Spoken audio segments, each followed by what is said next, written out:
Twice Exceptional Learners Deserve an Exceptional Education Too, by Hayden, Simko. When a teacher looks over a class full of students, who does the teacher think will be the gifted ones? Will they perceive the straight A student, or the student who is struggling in class as fitting their notion of giftedness? Probably the higher performer. However, what the teacher may be missing is that the second student is not struggling. They most likely know the material already and feel like it is not worth their time to listen quietly to repetitive material. A teacher will see an A+ grade and assume that student is likely gifted. However, the student earning Fs may actually be the gifted learner who is simply not turning in assignments due to boredom with the material. This presentation will discuss the problems and solutions of how twice exceptional, or 2E, students are not adequately supported in a way that allows them to reach their full potential and thrive in school and life due to several contentions, including the inconsistent application of the definitions of the terms gifted and disabled, the use of stereotypes applied to these terms, insufficient gifted programs, a lack of teacher training, the devoid of governmental mandates and funding, exclusion of the students during IEP creation, and IEPs that leave gaps in accommodations and create an environment where the student is singled out among their peers. 2E means someone gifted and disabled at the same time, but people cannot define 2E without first agreeing on a globally accepted definition of the terms that comprise it. Walsh and Eva's journal article in Medical Education states, when we use a word, we may have a specific meaning in mind, but that meaning may differ from the reader's mind. Unfortunately, a single agreed-upon definition of giftedness and disability has not been globally accepted. Pavia explains this in her statement. By failing to agree on what a word means, we are thus often giving it different meanings. The lack of a universal definition of the terms presents several issues for teachers trying to identify these students. Pavia references Linda Silverman's words which state, "The acknowledgement and identification of twice exceptional learners has been, and continues to be, hampered by the misperception that being gifted means being an academic high achiever." This expresses how without these proper definitions, there will be no way to identify 2E students. Determining giftedness naturally involves comparisons. Freeman stated that gifted is an adjective, a description, so the recognition of individuals who are seen as meriting that term depends on comparisons. Without these globally accepted definitions, these comparisons cannot be made without bias, or are made unclearly. When gifted and disabled are looked at as only describing intelligence, this makes the idea of the 2E student seem even more anomalous than before. Pavia explains this idea further in her quote. Tannenbaum and Baldwin stated that the apparent contradiction has been, and arguably still is, viewed as entirely incompatible and irreconcilable in any single child, yet it exists. Denying the existence of 2E students can lead to these students only being seen for their disability or their giftedness, or being overlooked entirely, which leads to a lack of support accompanied by other problems later on. Varying degrees of giftedness must also be considered, or we will not be able to tailor the students' learning experiences to their specific needs. If we do not agree on this definition, schools around the world will not be able to define giftedness and its boundaries. One of the problems that result from the lack of definition of giftedness, disabled, and twice exceptionality is the stereotypes and misdiagnosis that arise from the evaluator's rather than a universal guide of a standard definition and construct to abide by. For example, people hear, "My kid is gifted," and they think, "smart," when it could mean that this child is musically talented. Common stereotypical views can lead to misdiagnosis of these special learners and make them harder to identify. Because people so often associate gifted with smartness, other types of giftedness are often overlooked. Purely gifted students have their own set of challenges and are not always the typical image of what most think of as a gifted child, thus leading to missed and misdiagnosis. McAllister shared insight from Strip and Hirsch that stated, in fact, most gifted children are not equally gifted in every academic area. They are likely to be highly capable in one or two subject areas, but less capable in others. In other words, not all gifted students are gifted in the same area of study or have the same degree of giftedness, so they need a more flexible education. If you put two students in a classroom setting, who would be seen as being more gifted? The student who is just absorbing the material, or the student who keeps correcting the teacher? McAllister shares Webb and others' perspectives, which states, gifted students might arrive in the classroom ready to argue and question rather than listen and follow, and if they dislike drills and rote learning, they may not follow directions well or even complete all of their assignments. Teachers may then misdiagnose them with a learning disability like attention deficit hyperactivity disorder, or ADHD, that they may not have. Flexibility is key for these students because there is substantive evidence that gifted individuals have atypical brains and atypical brain functioning, as stated by Mrazek and Dombrowski. This is why gifted students need to learn in a way that works specifically for them to absorb the necessary material. Here we've discussed how stereotypes can lead to the misdiagnosis of gifted learners and how they must be corrected through a universally accepted definition of the terms. The next section will look at how concrete methods of avoiding the ill results of stereotypes through the implementation of teacher and administrative training and identification programs on a district level can help give these special learners the enriched learning experience that they need. It is important that schools implement teacher and administrative training early on so they can accurately identify and teach these gifted children. This will bring about many benefits in the areas of performance, intrinsic motivation, evolved attitudes, and academic outcomes. One useful way to combat the lack of identification and misdiagnosis of gifted students is through special training programs for teachers. That way, they can learn from professionals in the field on how to identify and help these unique students. Twice exceptional students require simultaneous supports that ensure the child's academic success and social emotional well-being, such as accommodations, therapeutic interventions, and specialized instruction, and working successfully with this unique population requires specialized academic training and ongoing professional development, as postured by Baldwin and others.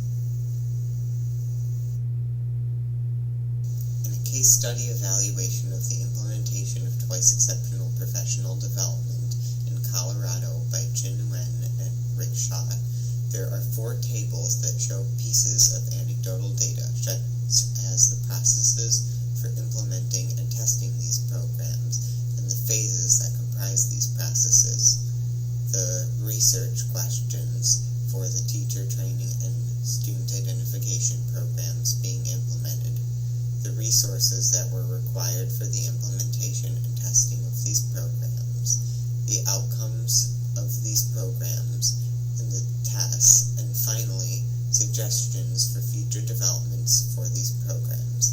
In general, the admin and staff reported positive outcomes such as easier identification of twice exceptional students, and thus more were identified.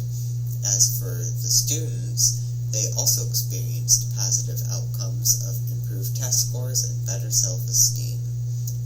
Matthews and Rhodes stated, early identification of high academic ability can allow for instructional changes that help children develop their abilities and skills more rapidly than if skills were not systematically identified. It is important when identifying twice exceptional students to ensure that once identified, teachers and staff must not look past their giftedness or their disability. Sometimes the disability may be hidden, also known as masking, which can complicate the identification process, according to the Davison Institute. Knowing that the two may mask each other is critical. Taking into account only one of the learner's diagnoses will lead to them not receiving help in both areas.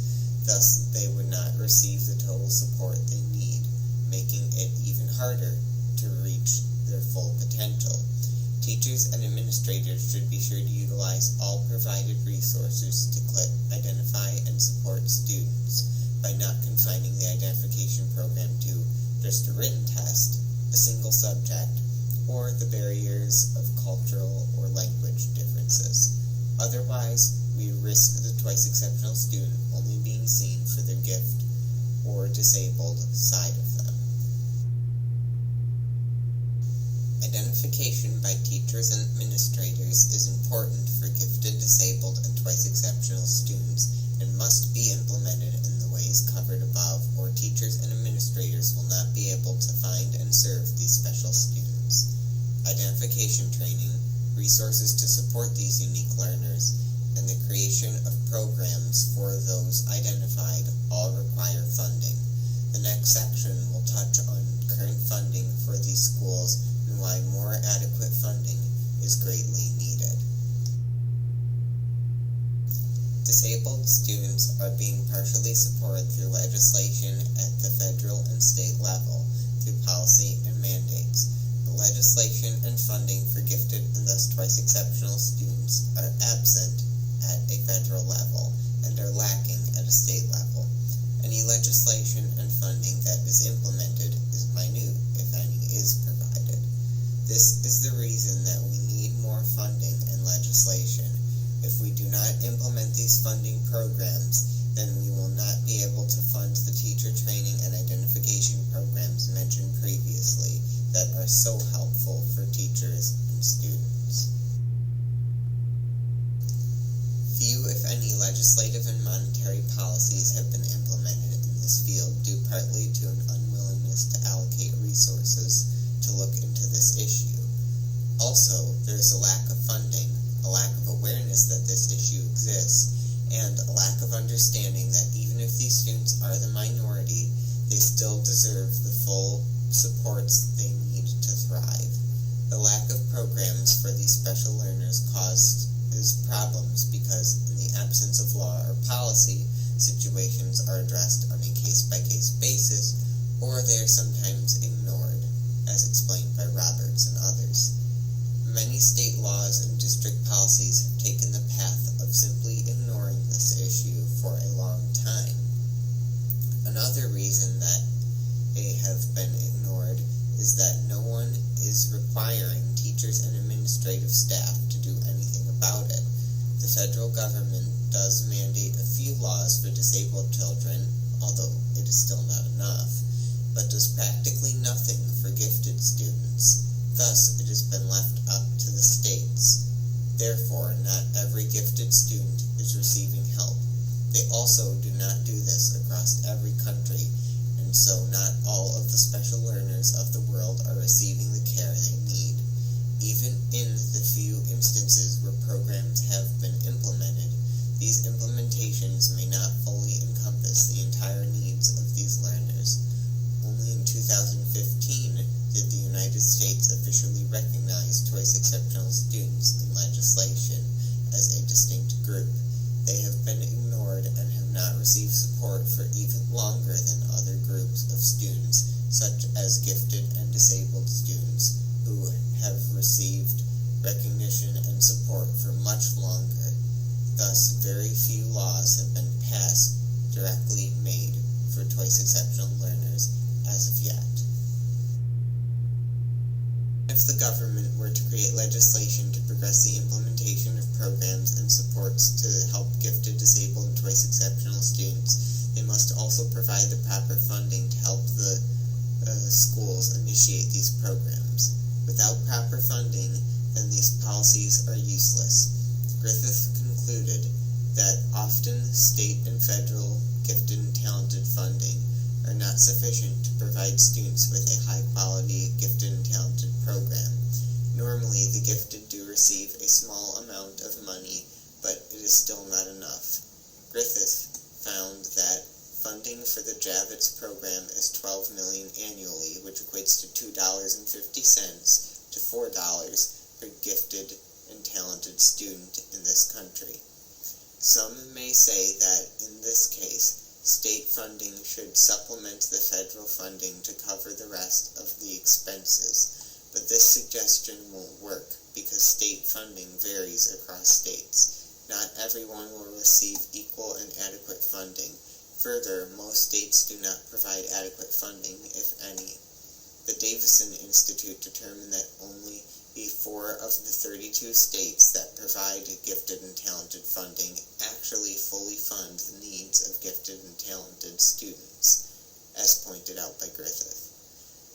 The federal and state funding combined is not large enough to support these learners. Even if adequate funding existed, the allocation of the funding would need to be appropriately applied.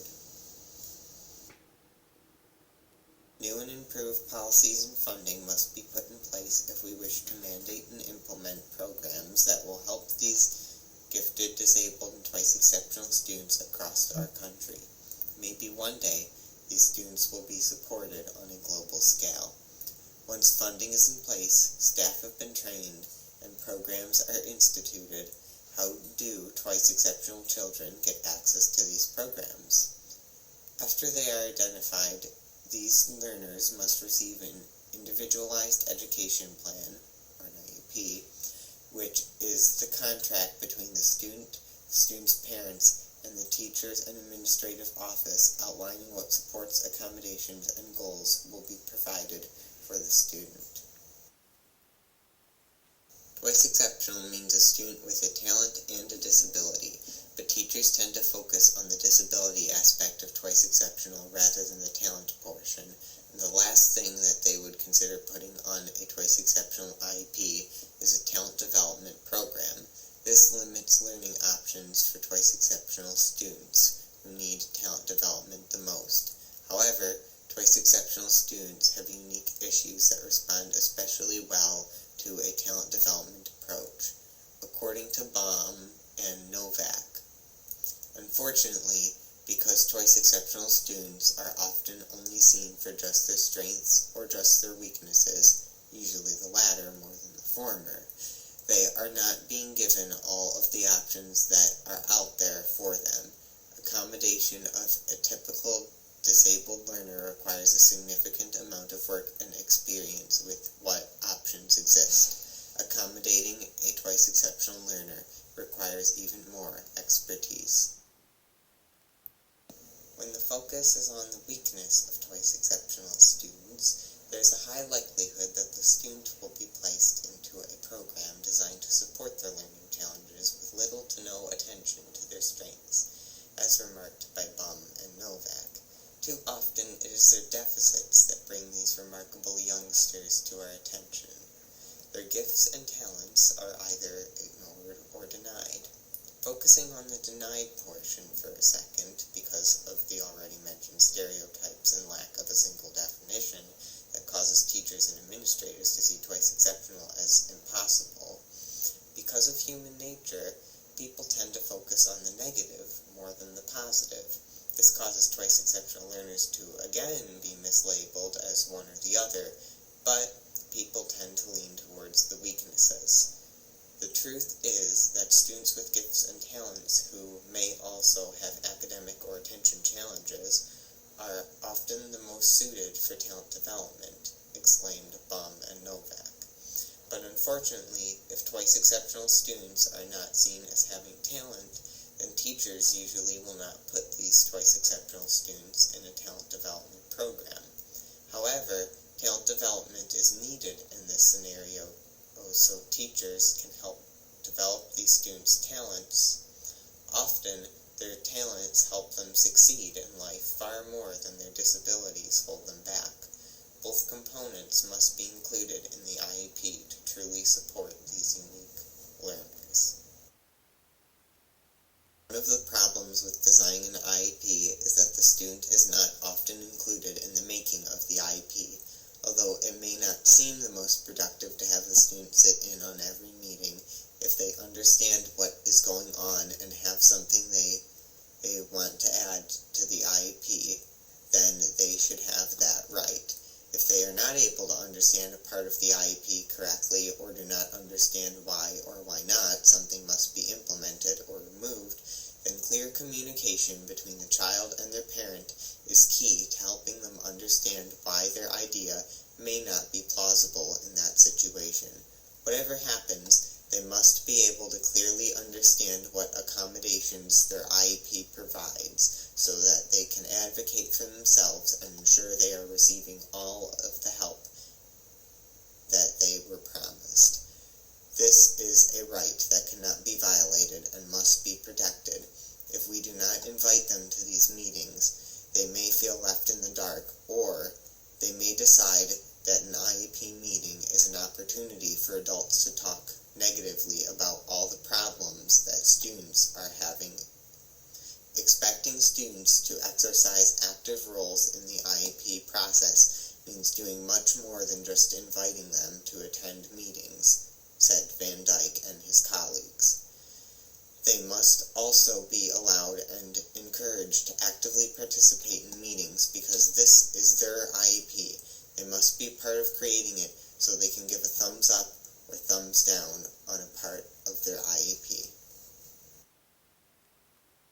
IEPs must be made adequately to contain talent development and all the other options that are available for the students' programs, and must include the students' input if schools are to customize their students' learning programs to exactly what these twice exceptional students need. Once the accommodations have been made for these students, the teachers now have the responsibility of making sure that the student is not socially alienated in front of their classmates by implementing inclusive practices to make them feel like they fit in. This section will talk about various intervention methods, how they work best for various types of students, and how these interventions must be tailored to the specific needs of the student. Accommodations must be made to make them feel like they fit in and are not being socially excluded from their peers. If a student's IEP allows them to sit on a ball chair in class to support their need for movement, then all other students must also be able to sit on a ball chair to prevent alienation and ridicule from other students in the classroom. Without this, the student receiving their accommodations may be laughed at, called names, excluded, or bullied in other ways. However, if they are put in a room with other kids who are required the same accommodations as the rest, they will not feel set apart from the rest of the class and will be accepted for who they are. Inclusion and different methods of implementing inclusive practices are critical so that these students will not only excel at learning, but feel just like the rest of the students who are learning with them. Although gifted, disabled, and twice exceptional students are different from their peers in some ways, inclusive methods must be employed so that they still feel like they fit in with their peers. Inclusive education can be defined in many ways, but at its very core, inclusive education simply means allowing individuals with or without disabilities to learn in any environment with the proper support systems, as explained by Phillips. Inclusion helps them not feel set apart from their peers when no clear definition exists or are unclear. Disagreements occur. Nothing is done to help the twice exceptional students with their education because the admin and the staff are too busy arguing over the meaning of inclusion and to whom that applies. Even though each of their programs will need to be slightly different to fit their personal needs, the experts, teachers, and administrators must agree on a general alignment on what must be done to implement these programs for these students. All the supportive inclusion techniques must be included on twice exceptional students' IEPs so that they may have access to adequate or consistent options that support their unique learning needs while providing a solution that doesn't single them out from their classmates in a way that makes them feel uncomfortable. Several inclusive practices exist that can be utilized so that twice exceptional students can feel supported and accepted by their peers at the same time.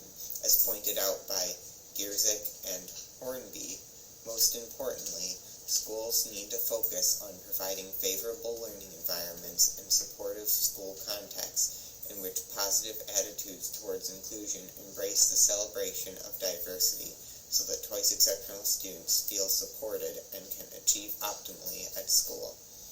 If a student, for example, needs to use a fidget toy in class so he is able to stay focused, then allowing all students to use a fidget toy would provide a more inclusive environment. This is not the only instance where inclusion is needed. If a student needs accommodations, then they must be in a room with other people with the same accommodations that they require.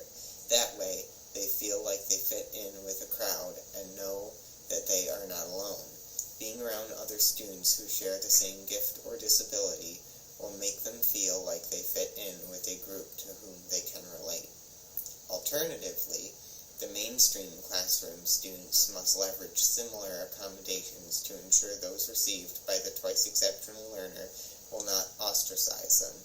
Teachers may try to argue that there is no need for this because the students should simply accept each other for who they are. Although this is true in an ideal world, in reality, this will unfortunately not be the case much of the time. Hopeful wishes will not do the trick to prevent bullying. On the parents' part, they must consider if a classroom setting is right for their student and consider alternative educational options such as private school or homeschooling. Twice exceptional students must be accepted by those around them so that their sense of self-worth and confidence levels are healthy. They need to feel like they are cared for by their friends and family and or teachers, and that they are being seen for more than their gifts and disabilities. They need to feel like they are not alone and that they belong. As shown, there is a vital need to implement changes to better support gifted, disabled, and twice exceptional learners, and those who feel these children aren't worth the time, money, or effort that is required are at best misinformed, and at worst, selfish with regards to the necessary changes required. Some of the administrators and teachers may try to claim that they have programs in place for gifted students, but even if this is true, due to the lack of proper identification training, the gifted programs may be filled with wrongly identified students, and the students needing these programs may not be selected for them. They may then assert that they already are successfully identifying their students, but if they are not trained by professionals to properly identify these students, then they are likely guessing using stereotypical views that are inaccurate. Some schools may argue that they are accommodating all of their gifted students' needs and that all their smartest students move into their gifted program, but they have likely made two major mistakes. First, they may have failed to consider disabled students and thus twice exceptional students who are a combination of the two. Second, the school's definition of giftedness may be only confined to intellectual and academic giftedness and may fail to consider other types of gifts. This is unacceptable if we wish to make a better future for these twice exceptional students. When creating a student IEP, the teacher may try to argue that the disability of the twice exceptional student is outweighing their strengths, and thus they may not be able to succeed in a talent development program, but in reality, it is the reverse. The talent development program is exactly what they need so that twice exceptional students' talent is not overshadowed by their weakness. In other words, if they want their students' talent to outshine their disability, then talent development programs will do just that. Another issue that needs addressing even in districts with identification programs in place that are not based on these stereotypical views is inadequate funding and allocation of the available resources. Either the government or the district may ask why funding should be provided for gifted, disabled, and twice exceptional students, because it may seem like a waste to fund programs for this small minority of students, and the government or district may claim that early identification, gifted programs, teacher training, and other supports may be a waste of resources because they don't think the younger learners are developed enough yet. However, identification programs and gifted development are far from a waste of time or resources. These special learners are our future, and we must provide for them, giving them the support that they need at a young age will allow them to progress and develop into independently capable adults. The reason these programs must be implemented is so they can start developing earlier on. This will help them learn at their own pace. Also, it will allow them to get a good career in the future so they can excel in their journey through life and contribute the benefits of their gifts back to society. The alternative may leave these students in peril. Particularly in the case of profoundly gifted learners or those with multiple exceptionalities, public school programs may not be enough even with adequate identification programs and supports in place. In these cases, homeschooling, private schools, or gifted schools should be considered. However, parents may argue that they do not have the time or money to provide an alternative education method for their learners. One option is for these students to be home educated. If the parent feels that home education is too timely, they must try to make time to be there with their student. If it's a two-parent household, they can try taking turns with the student's schoolwork and extracurriculars. If their circumstances are too complicated to homeschool, and if they can afford this as an alternative, then they should consider private schooling or a gifted school as an option instead. The cost of forcing a square peg into a round hole is far more expensive, and paying the cost for options better suited for their child will be worth it in the long run. Not enough is being done for the gifted, disabled, and twice exceptional students of the world, and more must be done through the creation of a single definition of these terms and more implementations of teacher and administrative training, identification and inclusion programs, more funding and legislation regarding these matters, and ample access from their IEPs. Even if teachers and the government are concerned about how much may need to be done, no matter how much it may cost or how much work there will be, this must be done despite any of these challenges that are encountered, if these students are to receive the education and overall life that everyone has a right to. Thank you for watching this presentation.